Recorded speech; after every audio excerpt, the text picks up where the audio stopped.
சற்று முன் கிடைக்கப்பெற்ற மிக மிக முக்கியமான செய்தி ஒன்று வெளியாகி உள்ளது. உதயநிதியை கைது செய்வதற்கு ஏற்பாடுகள் தீவிரமாக நடைபெற்று கொண்டிருக்கிறது.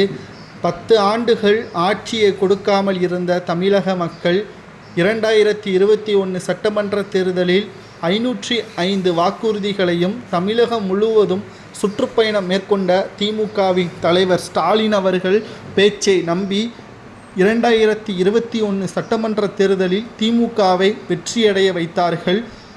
ஒட்டுமொத்தமாக தமிழக மக்கள் தலையில் மண்ணெள்ளி போடும் விதமாகத்தான் கடந்த 4 ஆண்டுகால ஆட்சி அமைந்தது. சொன்ன வாக்குறுதிகள் 20% மட்டும் நிறைவேற்றிவிட்டு, அதுவும் முழுமையாக மக்களுக்கு பயனளிக்கக்கூடிய வகையில் இல்லாமல் திராவிட முன்னேற்ற கழகத்தின் பித்தலாட்டத்தை நாம் பல முறை பேசியிருக்கிறோம்.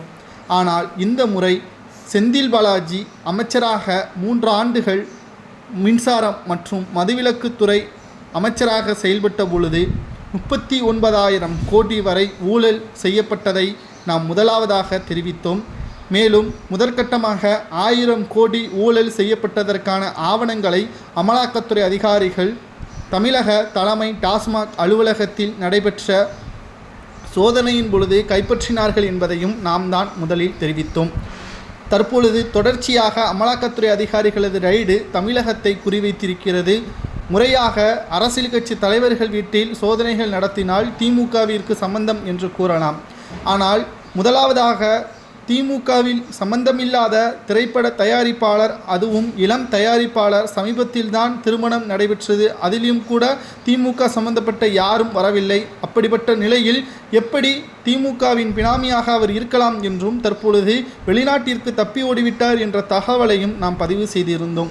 ஆனால் செந்தில் பாலாஜி அவர்கள் இவரை பினாமியாக வைத்திருந்தது மிகவும் கவனமாக நாம் பார்க்க வேண்டிய விஷயம் என்னவென்றால், தமிழக தலைமை மதுபான கொள்முதலில் பல கோடிகளில் முறைகேடு செய்யப்பட்டு அதை வெள்ளைப்பணமாக மாற்றுவதற்கு பினாமிகள் மூலமாக ராஜேஷ் என்பவரிடம் கொடுத்திருக்கிறார். அவர் திரைப்படங்களில் முதலீடுகளை செலுத்தி அதில் வரக்கூடிய பணத்தை வெள்ளைப்பணமாக மாற்றி மக்களவை தேர்தலின் பொழுது கொடுத்துள்ளார். இப்படித்தான் செந்தில் பாலாஜி அவர்கள் மூலமாக திமுகவின் தலைவர் லாபம் அடைந்தார் என்றும், இதன் மூலமாக உதயநிதிக்கும் இதில் தொடர்பு இருக்கிறது என்றும், அமைச்சராக செந்தில் பாலாஜி சிறையிலிருந்து வந்த 2 நாட்களில் அமைச்சராக பொறுப்பேற்றவுடன் துணை முதல்வராக உதயநிதியும் பொறுப்பேற்றார். இவர்களுக்கிடையே இருக்கக்கூடிய உறவு தமிழகத்தில் திமுகவின் 2026 தேர்தல் வெற்றி என்பது செந்தில் பாலாஜி கொடுக்கின்ற பணம்.